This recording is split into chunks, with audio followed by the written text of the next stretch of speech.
you can't work out with a disability. It's such a stereotype thing to say that unfortunately a lot of people believe. It's a hard thing to navigate when someone says that to you, to be honest. But I'm gonna help you know what to say the next time this conversation gets brought up. And if you're someone that doesn't have a disability and maybe thought this, it's okay. I completely understand, and if I was in your shoes, and I'd probably be thinking the same thing. I'm here to help you understand how women with a disability can successfully work out. So let's jump into this video. And before we start, if you haven't, make sure to hit that subscribe button. The stereotype, if you have a disability, you can't work out. Honestly, no idea how that got started. And more people are becoming accepting of the idea that women and men with a disability can work out. But it's still said and believed by many people, which I understand. Before 2020, I was one of those that was like, there is no way I can work out. So I get where it comes from. You see someone on crutches or in a wheelchair, and your automatic assumption is she must not be able to stand or walk, much less work out. I get it. But that's not true at all. Just because you have a disability doesn't mean that you can't work out or even stand or walk. Some women use a wheelchair for long distance and walk short distances like I do. And some women that are wheelchair bound can move their arms and do upper body workouts. It honestly depends on the person and their disability. Listen, if you can move one extremity, whether that's your legs or your arms, you can do a workout. It just may have to be modified. And modifications are not a bad word, and they need to be used if you have a disability. I use them all the time, and it doesn't diminish the challenge and hardness of the workout. It just makes it safe and more doable. So let's break this down, because I want you to walk away from this video with two things. One, knowing what to say the next time someone hits you with you can't work out with a disability. And two, actually knowing how to start, even if you've never worked out a day in your life. This is the part that people get so wrong. When people hear modified workout, they picture someone just sitting there barely moving, but that's not what it is. Modification just means that you're changing the how, not the why.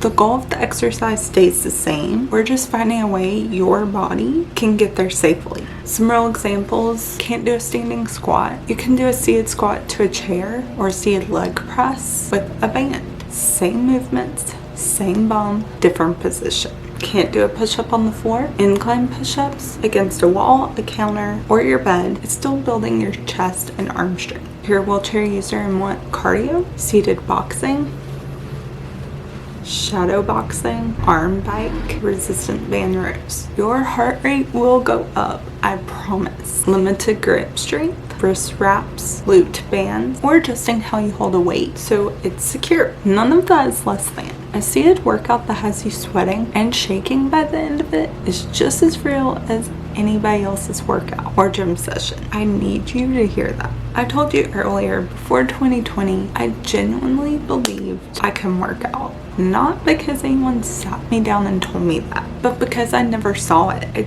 didn't see anyone that looked like me lifting weights, doing cardio, or talking about nutrition or exercise for women with disability. So my brain just filled in the blank of that's not for you. And that's the real danger of the stereotype. It's not what just people say out loud to you. It's what it convinces you to believe for yourself before anyone has to say it. That's you right now. Never started because some part of you just assumed that you couldn't do it. I need you to know that this assumption was never based on the truth. It was based on the lack of representation. And that's exactly why I make the content that I do. Okay, so let's get practical for a second, because I know some of you, this isn't hypothetical. Someone has said this to your face, maybe even someone close to you, and it stunk. Here's what I want you to remember. You don't owe anyone an explanation for your body. You can simply say, actually, I do work out. It just looks different than what you're picturing. Short,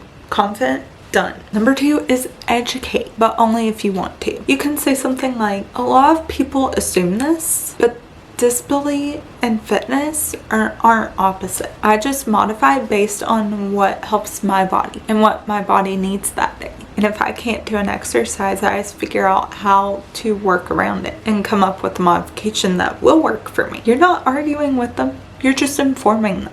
And that's the best thing that you can do. And number 3 is sometimes the best response is no response. Genuinely, not everyone deserves an explanation. And you do not have to turn every comment into a teaching moment. Because if you did, you would be doing it all the time.